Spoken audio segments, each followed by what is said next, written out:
నామంలో మీకు అందరికీ వందనాలమ్మా. అందరికీ వందనాలు.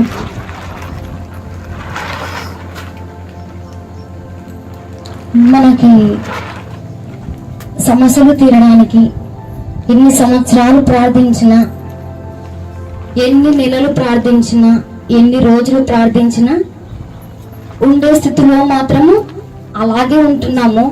కానీ సమస్యలు మాత్రము తీరడం లేదు. గల ముఖ్య కారణం, దానికి ఎందుకు సమస్యలు తీరకపోవడానికి గల ముఖ్య కారణం ఈరోజు మనం తెలుసుకుందాము. అలాగే ఒకే రోజుల్లోనే జవాబిచ్చే ఒక గొప్ప వెపన్ లాంటి, ఒక ఆయుధం లాంటి మాటలు మనం ఈరోజు తెలుసుకుందాము. బైబిల్ ఉన్న వారందరూ కీర్తనల గ్రంథము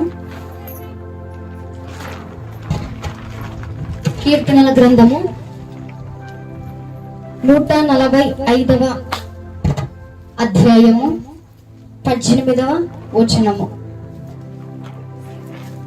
145వ అధ్యాయము 18వ వచనంలో ఉంటుంది, తనకు మొరపెట్టు వారికందరికి తనకు నిజముగా మొరపెట్టు వారి అందరికి యెహోవా సమీపముగా ఉన్నాడు. ఇక్కడ మన నీడ మనకెప్పుడు సమీపముగా ఉంటది, అవునా కదా? ఇక్కడ మనకందరికి మన నీడ మనకు సమీపంగా ఉంటది. సమీపము అంటే దగ్గరగా, సమీపము అంటే దగ్గరగా.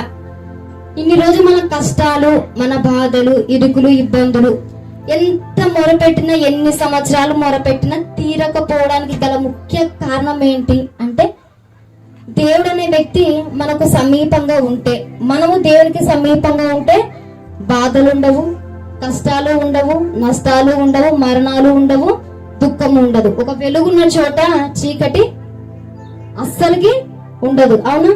వెలుగున్న చోట చీకటి ఉండదు, చీకటి ఉన్న చోట వెలుగు ఉండదు. దేవుడితో మనము సమీపంగా ఉంటే మనకు బాధలు ఉండవు, కష్టాలు ఉండవు. మనము దేవునితో సమీపంగా ఉండాలి, దేవుడు మనకు సమీపముగా ఉండాలి. సమీపము అనే వర్డ్కి అర్థం ఏంటంటే దగ్గరగా, దగ్గరగా అని అర్థము. మరి ఎన్ని సంవత్సరాలు ఇక్కడ అంటున్నాడు, నాకు మొరపెట్టు వారికందరికి. మనం మొర పెడుతూనే ఉన్నాం. నిజం చెప్పాలంటే మనము ప్రతిరోజు, ప్రతి దినము, ప్రతి వారము మొర పెడుతూనే ఉన్నాము. అయినా ఎందుకు దేవుడు సమీపంగా లేడు మనకు? దేవుడు అనే వ్యక్తి సమీపంగా ఉంటే మనకి ఎందుకు ఈ కష్టాలు ఉంటాయి? మనకు కష్టాలు తీరడం లేదు, మనకి జవాబు రావడం లేదు అంటే దేవుడు మనకు సమీపంగా లేడు. దేవుడు మనకు సమీపంగా లేడు అని అర్థం. నాకు నిజంగా మొరపెడితే, అసలు నిజం అంటే ఏంటి? మొరపెట్టడం అంటే ఒక ఎత్తు, మొర పెడుతున్నాం మనము. దేవుడు మనకు సమీపంగా ఉండాలి అంటే మనం నిజంగా మొరపెట్టాలంట. అసలు నిజం అంటే ఏంటి? ఇన్ని రోజులు మనం నిజంగా మొరపెడతలేమా? ఇన్ని రోజులు మనం దేవుడికి నిజంగా మొరపెడతలేమా? దానికి రీజన్, దేవుడు మనకు సమీపంగా ఉండడానికి ఇన్ని రోజులు మనం మొర పెడుతున్నాం. మన మొరను వినకపోవడానికి, మన ప్రార్థనలకు జవాబు రాకపోవడానికి గల ముఖ్య కారణం తెలుసుకుందాము. హోషేయ గ్రంథము 7వ అధ్యాయము 14వ వచనము. హోషేయ గ్రంథము 7వ అధ్యాయము 14వ వచనము. హృదయపూర్వకముగా నన్ను బ్రతిమాలుకొనక. దేవుడు మనకు సమీపంగా ఉండాలి అంటే పెదవులతో కాదు మనం ప్రార్థించాలి. దేవుడు మనకు సమీపంగా ఉండాలంటే పెదవులతో కాదు ప్రార్థన చేయటం, హృదయంలో నుంచి రావాలంట ఆ ప్రార్థన. దేవుడు మనకు సమీపంగా ఉండాలి అంటే హృదయంలో నుంచి ఎప్పుడైతే ఆ ప్రార్థన వస్తుందో అప్పుడు దేవుడు మనకు 5 నిమిషాల ప్రార్థనకైనా జవాబు తప్పక వస్తుంది. ఎబ్బేజ్ అనే వ్యక్తి బైబిల్ గ్రంథంలో చాలా షార్ట్ గా, చాలా తక్కువ ప్రార్థన చేసిన వ్యక్తి, కానీ వెంటనే రెస్పాన్స్ దేవుని దగ్గర వచ్చింది ఆ వ్యక్తి. ఎందుకు అంటే ఆ వ్యక్తి పెదవులతో దేవుణ్ణి ప్రార్థన చేయలే, తన హృదయంలో నుంచి ప్రార్థన చేయడము వచ్చింది కాబట్టి దేవుడు దానికి వెంటనే రెస్పాన్స్ అయినాడు. దేవుడు తనకు సమీపంగా ఉన్నాడు. ఇన్ని సంవత్సరాలైంది నువ్వు బాప్తీసం తీసుకొని, ఇన్ని సంవత్సరాలు అవుతుంది నువ్వు దేవుని నమ్ముకొని, ఇన్ని సంవత్సరాలు అవుతుంది నువ్వు చర్చికి రాబట్టి, ఇన్ని సంవత్సరాలు అవుతుంది నువ్వు ప్రార్థన చేయబట్టి, ఇన్ని సంవత్సరాలు అవుతుంది సంఘ కాపని నీ ఇంటికి తీసుకొని ప్రార్థన పెట్టించుకుంటున్నావు. మరి పరిస్థితులు మారుతున్నాయా? మొదట్లో ఉండే పరిస్థితులు ఇప్పుడు లేవా మీకు? మొదట్లో ఉన్న సమస్యలు ఇప్పుడు లేవా మీకు? ఎన్ని సంవత్సరాల నుంచి ప్రార్థన చేస్తున్నారు అంటే కారణం దేవుని పెదవులతోనే గణపరుస్తున్నాం, దేవుని పెదవులతోనే ప్రార్థన చేసుకుంటున్నాము. కానీ భారభరితమైన ప్రార్థన లేదు, హృదయంలో నుంచి వచ్చే ప్రార్థన లేదు. బైబిల్ గ్రంథంలో హన్నా అని ఒక స్త్రీ ఉంది. ఆమె ఒక క్రైస్తవురాలే, దేవుని నమ్ముకున్న వ్యక్తే. ఆ తల్లి ఫస్ట్ నుంచి ఆమెకు పిల్లలు లేరు, కానీ తన భర్తకి నాకు పిల్లలు కారు, నువ్వు వేరే స్త్రీని పెళ్లి చేసుకొని తనందరికి తానే చెప్పిన తర్వాత పెళ్లి చేసుకున్నాడు ఆ వ్యక్తి. ఆ స్త్రీ ఇంకొక ఆమె వచ్చిన తర్వాత మాటతో గుచ్చుతుంది ఆమె, నీకు పిల్లలు లేరు, నా భర్తతో నువ్వు ఎందుకుంటున్నావు, నువ్వు ఉండి ఏం చెయ్యా, నువ్వు బ్రతికి ఏం చెయ్యా, ఇన్ని సంవత్సరాలు దేవుని నమ్ముకొని నాకే సంతానం ఇస్తున్నాడు దేవుడు అని తనను సూటిపోటి మాటలు ప్రతి నిమిషం ప్రతి క్షణము పొడుస్తూనే ఉంది. అంతకు ముందు నుంచి కూడా తనకు పిల్లలు లేరు, అప్పుడు ఉండొచ్చు కదా తనకు బాధ. అంటే అప్పుడు కూడా ప్రార్థన చేసుకుంటుంది ఆ తల్లి పిల్లల కోసము, కానీ పెదవులతో మాత్రమే ప్రార్థన చేసుకుంటుంది. ఎప్పుడైతే తన చుట్టుపక్కల ఉన్న పరిస్థితులు, అవమానాలు, ఒత్తిడి చేస్తున్నాయో అప్పుడు తనకి దుఃఖం వచ్చిందంట. దుఃఖం వచ్చి కనీసం తన పెదవులతో చెప్పుకోవడం కూడా తన లేదు, తన హృదయముతో చెప్పుకుంటుందంట. ఒక సేవకునికి కాదు, తన స్నేహితులకు కాదు, తన బంధువులకి కాదు. మనమైతే చూడండి, కుటుంబంలో ఏమైనా సమస్యలు వస్తే ఫస్ట్ మనకు గుర్తొచ్చేది ఎవరు? ఒక సేవకుడే. మనం మోకరించి ప్రార్థన మాత్రం ఎంత మటుకు చెయ్యము. ఒక సేవకునికి, ఒక అక్కకి చెప్పి, అక్క నాకు ఈ సమస్య ఉంది అని మనం చెప్పుకొని మనకున్న భారం అంతా వాళ్ళ చేతుల్లో పెడుతున్నాం. అవునా కదా? మనకున్న భారం అంతా వాళ్ళ చేతుల్లో పెడుతున్నాం, కానీ హృదయంతో మనం ప్రార్థన చేసుకుంటున్నామా? సమస్య వచ్చింది, బాధ వచ్చింది, నిందలు వస్తున్నాయి, వేదనలు వస్తున్నాయి, స్థితిగతులు మారలేవు, ఇంకా అందరి పరిస్థితులు మారుతూనే ఉన్నాయి, కానీ నీ పరిస్థితి మాత్రం ఉన్న స్థితిలోనే ఉంటుంది. దేవుడు నీకు సమీపంగా నిలబడి చూసే వారికి నువ్వు ప్రతిరోజు ప్రార్థన చేపించుకుంటున్నావు సేవకునితో, ప్రతి సండే ప్రార్థనకి వెళ్తున్నావు తప్పకోకుండా. కానీ స్థితి మాత్రము దేవుడు అదే స్థితిలోని చూడాలనుకుంటాడా? మనకు అనుకున్న పిల్లలు మనం అదే స్థితిలో ఉండడం మనకి ఇష్టం ఉండదు. ఒకే డ్రెస్ తోనే మన పిల్లలు ఉండడం మనకి ఇష్టం ఉంటుందా? ఒకే డ్రెస్ తోనే, ఒకే చెప్పులతోనే మన పిల్లలు మన కళ్ళ ఎదుట ఉంటే చూసుకుంటూ ఉండగలుగుతామా? అప్పైనా కష్టపడైనా తీసుకొచ్చి తొలగిస్తాము. అదే స్థితిలోనే చూడడము మనకే ఇష్టం లేనప్పుడు దేవుడు మనం అదే స్థితిలో ఉండడం దేవునికి ఇష్టమా? నీ భర్తను మార్చుకోకుండా అలాగనే పెట్టడం దేవునికి ఇష్టమా? నీ కుటుంబ సభ్యులను మార్చుకోకుండా నువ్వు అలాగే శ్రమలు నలిగిపోవడం దేవునికి ఇష్టమా? కాదు. మరి ఎందుకు అంటే నీ ప్రార్థన పెదవుల నుంచే వస్తుంది, కానీ హృదయంలో నుంచి రావడము లేదు. కాబట్టే జవాబు అనేది రావడం లేదు. ఇది 100% నిజం. ఎవరైనా ఒక గంట సేపు హృదయపూర్వకంగా మన హృదయం అంతా దేవుని ఎదుటం ఒక్కసారి మనం చెప్పుకోగలుగుతున్నామా? హన్నా అనే స్త్రీ తనకు అవమానం వస్తుంది, తనకు నిందలు వస్తున్నాయి, వేదనలు వస్తున్నాయి, తన భర్త ఒకరికి ఇచ్చేసింది అని తనకు దుఃఖము, వేదన, రోదన, సూటిపోటు మాటలు వస్తుంటే చెప్పుకోలేక దేవుని సన్నిధిలో తన హృదయం అంతా కుమ్మరించిందంట. ఎంతసేపు చేసిందమ్మా ప్రార్థన? 24 గంటలు చేసిందంటారా? 3 రోజులు చేసిందంటారా? చాలా తక్కువ టైంలోనే చేసింది ఆ తల్లి. కానీ దేవుడు జవాబు ఇచ్చినాడు లేదా ఆ తల్లికి? కానీ మనకు దేవుడు సమీపంగా ఉన్నాడా? ఇక్కడున్న మనం అందరము నీకు ఆత్మ ఉందా అంటే చేతులెత్తి చూపిస్తాం ఉంది అని. నీకు నీ నీడ నీకు తోడుగా ఉందా అంటే ఏం చేస్తారు? మీ నీడ నీకు ఉందా? ఖచ్చితంగా ఉంది. కానీ దేవుడు నీకు దగ్గరగా ఉన్నాడా అంటే సమాధానం ఉందా? దేవుడు నీకు దేవుడు సమీపంగా ఉన్నాడా, నీకు దగ్గరగా ఉన్నాడా అంటే నీ దగ్గర సమాధానం ఉందా?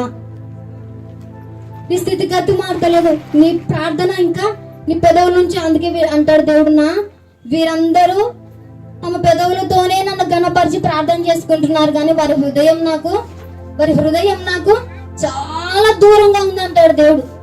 చాలా చాలా దూరంగా ఉంది కాబట్టి వాళ్ళ ప్రార్థనకు జవాబు అనేది రావడం లేదు. వాళ్ళు ఉన్న స్థితిలోనే ఉంటున్నారు. ఒక్కసారి మన హృదయం అంతా, మనకెంత దుఃఖం ఉంటది, మనకెంత వేదన ఉంటది, ఒక్కసారి అదంతా మన మనసులోకి, మన హృదయంలోకి, మన తలంపులలోకి తెచ్చుకుంటే, ఒక్కసారిగా వల్ల దేవుని ఎదుట పోస్తే అసలు మనకి ఎంత పీస్ఫుల్ గా ఉంటది, ఎంత సమాధానం కలిగి ఉంటది, ఎంత నెమ్మది కలిగి ఉంటది. మీ సేవకుడు, మీ కంటి ముందర ఉండే ఒక సేవకుడు ప్రతి నెల ఒక వస్తువు తీసుకొస్తున్నాడు మీ కళ్ళ ఎదుట. ప్రతి నెల మీ కళ్ళ ఎదుట ఒక వస్తువు తీసుకొస్తున్నాడు. ఆ వ్యక్తి ప్రార్థన విన్న దేవుడు మీ ప్రార్థన ఎందుకు వినడంలా? ప్రతి నెల ఒక సాక్ష్యం చెప్తున్నాడు సేవకుడు, నాకు దేవుడు అది ఇచ్చినాడు, నాకు దేవుడు ఇది ఇచ్చినాడు అని ప్రతి నెల చెప్తున్నాడు మీ కళ్ళ ఎదుటనే. వాస్తవంగా అది, కానీ మనము సాక్ష్యాలు చెప్పడానికి కూడా అవకాశం లేదు. గల కారణం మన ప్రార్థన ఏ విధంగా ఉంది. దేవుడిన వ్యక్తి మనకు సమీపంగా ఉంటే కష్టాలు ఉంటాయా? ఒక కొవ్వొత్తు ఉంటదండి, ఇలాగా కొవ్వొత్తు ఉంటుంది, మనం అంటిస్తాము. అంటించినప్పుడు దాని చుట్టూ ఈగలు మురుస్తాయి, దోమలు వస్తాయి, కానీ దాంట్లోకి వస్తాయా? వస్తే ఏమైపోతుంది? కాలిపోతుంది. ఆ క్యాండిల్ కి దగ్గరగా ఏముంది? మంట ఉంది, అవునా? ఆ క్యాండిల్ కి దగ్గర ఏముంది? మంట ఉంది. ఆ మంటనే లేకపోతే దానికి దగ్గరగా దాని మీద ఎన్ని వాళ్తాయి? దానికి సమీపంగా ఆ మంట ఉంది కాబట్టే ఏది వచ్చినా దాని దగ్గరికి చేరకుంటున్నాయి. దేవుడు అనే వ్యక్తి నీకు దగ్గరగా ఉంటే ఎన్ని వచ్చినా నిన్ను తాగుతాయా? దేవుడు అనే వ్యక్తి నీ దగ్గరగా ఉంటే, నువ్వు దేవుని దగ్గరికి నువ్వు ఉంటే ఎన్ని వచ్చినా నీ మనసు అలజడి చెందుతుందా? బాధపడుతుందా? ఎన్ని ఉన్నా నేను మండుతున్నా అన్న ఒక ధైర్యము, నాలోకి ఎవరు వచ్చినా అవే కాలిపోతాయి, కానీ నేను కాలనన్న ఒక ధైర్యం దానికి ఉంటుందా? ఉండదా? యోబు గ్రంథంలో ఉంటది. యోబు కొన్ని సందర్భాల్లో కృంగిపోయి తను తాను తిట్టుకుంటుంటాడు, తన పుట్టుకొని తిట్టుకుంటుంటే తన అంతరాత్మ ఎవరు బలపరిచే వాళ్ళు లేరు, ఏ సేవకుడు బలపరిచే వాళ్ళు లేరు, ఏ స్నేహితులు బలపరిచే వాళ్ళు లేకపోతే తన ఆత్మ తనకు చెప్తుంది, నువ్వు ఎందుకు కృంగిపోతున్నావు? నీ భక్తి నీకు ధైర్యం పుట్టింపదా? నీ భక్తి నీకు ధైర్యం పుట్టింపదా అని ఒక క్వశ్చన్ వస్తుంది. తన అంతరాత్మ తనకే ఒక క్వశ్చన్ వేస్తుంది. మరి ఇన్ని సమస్యలు వస్తున్నప్పుడు, అంతమంది పిల్లలు చనిపోయినప్పుడు, తన భక్తి, తన క్రియలు, తన యథార్థత కరెక్ట్ గా ఉంటే, అవును కదా నేను పర్ఫెక్ట్ గా ఉన్నా, నేను మండుతున్నా, ఆయనకి వస్తున్నాయి అంటే ఒక పరీక్ష ఉండొచ్చని తనకు తాను ధైర్యం వచ్చింది. ఆ ధైర్యం ఈ శ్రమంలో మీకు ఉంటుందా? ఒక్కసారి క్వశ్చన్ వేసుకోండి. నీ భక్తి, నువ్వు వస్తున్నావు కదా ప్రతి ఆదివారము, వస్తున్నావు కదా ప్రతి వారం, నువ్వు సేవకులతో ప్రార్థన చేయించుకుంటున్నావు, ఇంటికి పిలిపించుకుంటున్నావు, అదే ధైర్యం నీకు ఉంటుందా? మరి ఎన్ని రోజులు రావడం పోవడం మన జీవితాల్లో ఒక ఫలం లేకపోతే మనం వచ్చిన వ్యర్థమే. మన జీవితాల్లో ఫలం లేకపోతే మనం వచ్చిన వ్యర్థమే, రాకపోయినా వ్యర్థమే. పైకి దేవుని కనపరిస్తే, పైకి ప్రార్థన చేసుకుంటే ఏం చేయనీక? ఒక రోషం లేదా మనకు? ఒక మంట అనేది మనకు పుట్టగా? ఒక సింహం ఉంటది కదండి, సింహం అందరూ రియల్ గా చూసలేం కానీ టీవీలలో అక్కడిక్కడ మనం చూస్తున్నాం దాన్ని. ఆ సింహము దాని ఎదుట ఏ మనిషి ఉన్నా చీల్చి తినేస్తది. దాని ఎదుట ఏది ఉన్నా, ఏ మనిషి ఉన్నా, ఏ జంతువు ఉన్నా దాని నైజం ఏంది? చీల్చి తినడమే, అవునా కదా? చీల్చి తినడమే. మరి దానియేల్ని ఎందుకు చీల్చలే? దానియేల్ని ఎందుకు చీల్చలే? ఒక్క సింహం అని అక్కడ మెన్షన్ చేయలే బైబుల్లో. సింహాల బోనులో అంటాడు. అంటే ఎన్ని ఉన్నాయో తెలియదు మనకు, ఒకటి కంటే ఎక్కువనే ఉన్నాయి కదా.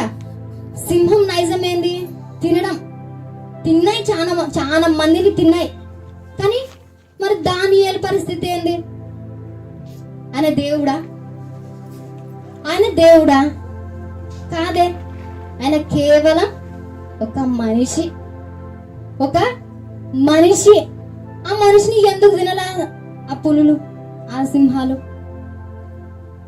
కొంతమంది టీచర్లు వాళ్ళ క్లాస్మేట్స్ ని 5వ క్లాస్ నుంచి 10th క్లాస్ వరకు ఒక పిక్నిక్ అని తీసుకుపోయినారు.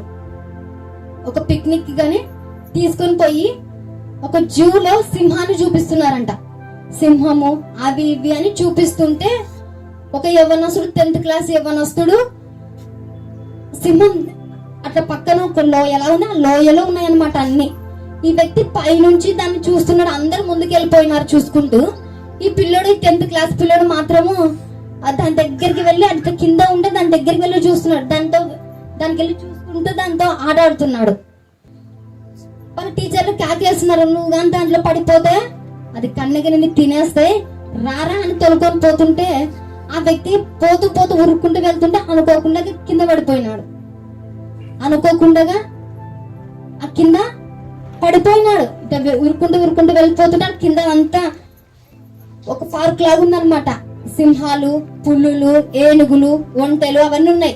ఈ వ్యక్తి అనుకోకుండా దాంట్లో పడిపోయినాడు. కాలు జారి పడిపోయినాడు. పడడమే ఆ సింహం ఎదుట పడినాడు. పడడమే ఆ సింహం ఎదుట పడితే ఆ వ్యక్తి గుండె ఏ విధంగా ఉంటది? ఆ వ్యక్తి గుండె ఏ విధంగా ఉంటది? దాని కాలు మొక్కుతున్నాడు ఆ వ్యక్తి. దాని కాలు మొక్కుతున్నాడు. అదొక మనిషి ఇచ్చి పెట్టడానికి, ఒక మనిషి దానికి మానవత్వం ఉంది అనడానికి, ఒక మనిషి దానికి ఒక హృదయం ఉంది అనడానికి కాలు మొక్కుతున్నాడు, ఏడుస్తున్నాడు. ఒక్కరొచ్చి కాపాడడం మనుషులు చూస్తున్నారు పైకి. కాపాడితే వీళ్ళు కూడా చస్తారు. ఆ వ్యక్తి కాలు మొక్కుతుంటే కూడా అది విడిచిపెట్టగద్దానే ఆ వ్యక్తిని అమాంతంగా నోట పట్టుకొని వెళ్ళి తీసుకొని పోయి తన కడుపుని చీల్చి తినేసింది. కండ్ల ఎదుట అక్కడున్న అనేక ప్రజల ఎదుట ఆ సింహము కడుపును చీల్చి తినేసింది. ఆ వ్యక్తికి దేవుడు సమీపంగా లేడు కాబట్టి తినేసింది. అదే సింహము, అదే మనిషి దానియేలు ఉన్నాడు కదా. మరి ఆ వ్యక్తిని ఎందుకు తినలా? సింహాల బోనులోనే వేసినారంట. మరి ఎందుకు తినలా అంటే ఆ వ్యక్తికి దేవుడు సమీపంగా ఉన్నాడు. అతని ప్రార్థన పెదవుల నుంచి వచ్చినది కాదు, తన హృదయంలో నుంచి వచ్చిన ప్రార్థన. కాబట్టి ఆ వ్యక్తికి ఎంత ధైర్యం. సింహం అంటే అసమర్శన. ఒక పామిడ ఉంటేనే మనం అక్కడికి వెళ్ళిపోయినామా లేదా? అట్లాంటిది ఒక సింహము. ఏ విధంగా అసలు బ్రతకనేది ఉంటుందా? బ్రతకనేది అసలు ఉంటుందా అంటే ఉండదు. కానీ ఆ సింహము, ఆ సింహాల నోళ్ళు దేవుడు ఏం చేసినాడు? మూసేసినాడు. గల ముఖ్య కారణం ఏంటి? ఆ వ్యక్తిని తిన్న సింహము ఈ వ్యక్తిని ఎందుకు తినలేదు?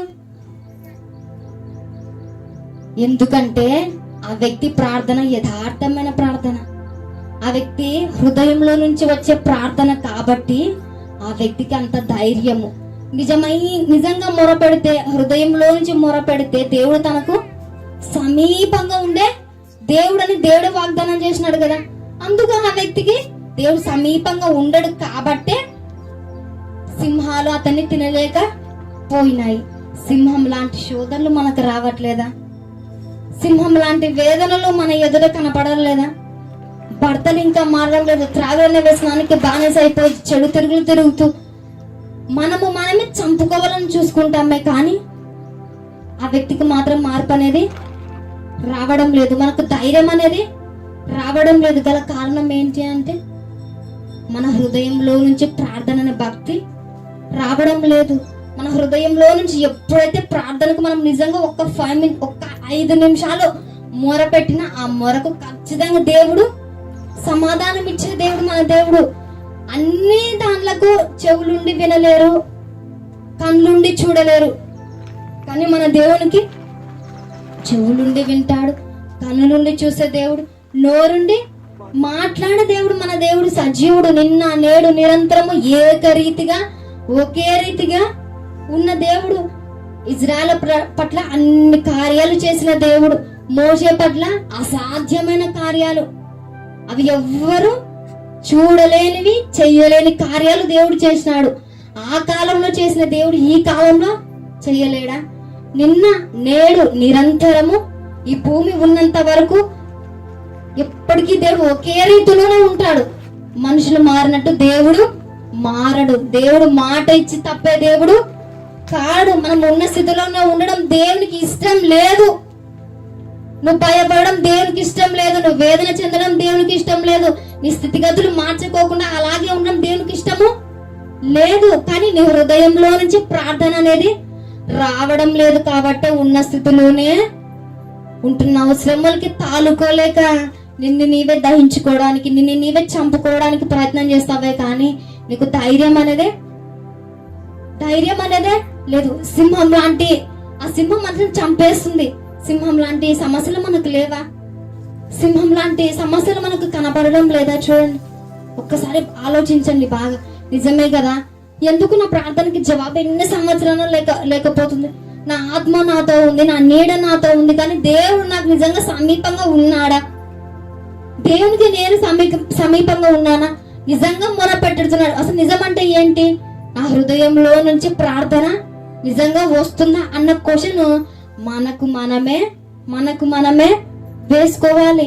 ఎన్ని సంవత్సరాలు ప్రార్థన చేసినా ఒకప్పుడు తనకి జవాబు రాలే అన్నకు. కానీ దుఃఖము, వేదన, అవమానాల కొలంలో కాలిపోతున్నప్పుడు ఒక్క గంటలు చేసుకున్న ప్రార్థనకి జవాబు వచ్చిందా లేదా? అప్పుడు పెదవులతో చేసుకుంది తన ప్రార్థన, కానీ నేడు తన హృదయంలో నుంచి వచ్చింది కాబట్టే తనకు జవాబు వచ్చింది. మరి పెదవులతో చేసే ప్రార్థన ఎన్ని సంవత్సరాలు చేసినా, ఎంత కాలం ప్రార్థనకు వచ్చినా, ఎంత సేవకుని పిలిపించుకున్నా, ఎంత సేవకునితో సహవాసం ఉన్నా ధైర్యం లేకపోతే ఏం చేయనీకే? ఏం చేయడానికి? ఆ సింహం ఆ వ్యక్తిని ఏ విధంగా చంపేస్తుందో మనని కూడా ప్రతి నిమిషం, ప్రతి క్షణం సమస్యలు ప్రతి నిమిషం చంపేయడం లేదు. ప్రతి నిమిషం అలజడులు చంపేయడం లేదు. మరి నిజంగా మొర పెట్టడం అంటే ఏంటి? మన హృదయంలో నుంచి ప్రార్థన మనము ఈరోజు మనకి తెలియజేసినాడు. అదే విధంగా నేను ఉండాలి అని మనము ఇది మొదలుకొనైనా మన హృదయంలో నుంచి మన గుండె పగిలేలాగా ఒక తక్కెడు ఉందనుకోండి, ఆ తక్కెడు నీకున్న సమస్యను పక్క పెట్టి నువ్వు పెద్దతో చేసే ప్రార్థన ఎప్పటికీ అలాగే ఉంటది కదా. కానీ నీ హృదయంలో ఉంచే భారభరితమైన ప్రార్థన ఆ తక్కెట్లో వేసి సరి తూగుతుంది లేదా? సరి తూగి ఆ వస్తువుని మనకి ఇస్తాడు. మనం పైన ప్రార్థన చేసుకుంటే ఎన్నటికీ ఎప్పటికీ జవాబును మనము చూడలేని వారిముగానే ఉంటాము. పైకి మాత్రం, పక్కన వాళ్ళకి మాత్రం, బంధువులకు మాత్రము చర్చికి వెళ్తుంది ఒక విశ్వాసురాలని పేరుకే ఉంటాము. కానీ మనలో ఫలము లేకపోతే మనం వచ్చినా వ్యర్థమే, రాకపోయినా వ్యర్థమే. కాబట్టి అలాంటి సిచ్యువేషన్లో, అటువంటి పరిస్థితులలో దేవుడు మనము ఉండకూడదని దేవుడు ఆశపడుతున్నాడు. కాబట్టి దానియేలు వంటి ధైర్యము, షద్రక్, మేషక్, అబేద్నెగో అనే వ్యక్తుల లాంటి ధైర్యము, అలాంటి భక్తి మన హృదయంలో నుంచి రావాలన్న దేవుని యొక్క ఆకాంక్ష, దేవుని ఆశ. నువ్వు పెదవులతో ఎన్ని సంవత్సరాలు మొరపెట్టినా దానికి రెస్పాన్స్ రాదు. ఎన్ని సంవత్సరాలు నీకు భారం లేకోకుండా నువ్వు ఎన్ని సంవత్సరాలు ప్రార్థన చేసినా అది వ్యర్థమే. నీ భక్తి నీకు ధైర్యం పుట్టింపాలి. ఎందుకు ధైర్యం పుట్టింపాలి? నీ ప్రార్థన యథార్థమైనదైతే నీకు ధైర్యం వస్తుంది. ఎన్ని శ్రమలోనైనా, ఎన్ని నిందల్లోనైనా, ఎన్ని వేదనలోనైనా. కాబట్టి ఇది మొదలుకొనైనా మనము మన హృదయంలో నుంచి ప్రార్థన చేయడం అలవర్చుకుందాం. ఒక్క 5 నిమిషాలైనా మన కన్నిటితో కాకుండా, మన మాటలతో కాకుండా, పెదవులతో కాకుండా, మన ఇంటి, మన స్థితిగతులు మన హృదయంలో నుంచి మాట బయటికి రావాల్సిన అవసరం ఏం లేదు. మన హృదయంలో నుంచి బాధ తన్నుకొని దేవుని ఎదుట పెడితే అప్పుడు దేవుడు మనకు సమాధానము తప్పగా ఇచ్చే దేవుడు మన దేవుడు. కాబట్టి ఇది మొదలుకైనా అలా ఉండాలని దేవుడు మనతో మాట్లాడుతున్నాడు. కాబట్టి ఈ విధంగా ఉండాలని దేవుని ఆశ. కాబట్టి ఇది మొదలుకైనా అలా ఉందాము. దేవుడు చిన్న వాక్యంను దీవించి ఆశీర్వదించి మన అందరి వినికిడిలో భద్రపరిచి, స్థిరపరిచి, నూరంతలుగా ఫలభరితముగా మార్చును గాక. ఆమేన్, ఆమేన్. సమస్త మహిమ దేవునికి కలుగును గాక. ఆమేన్.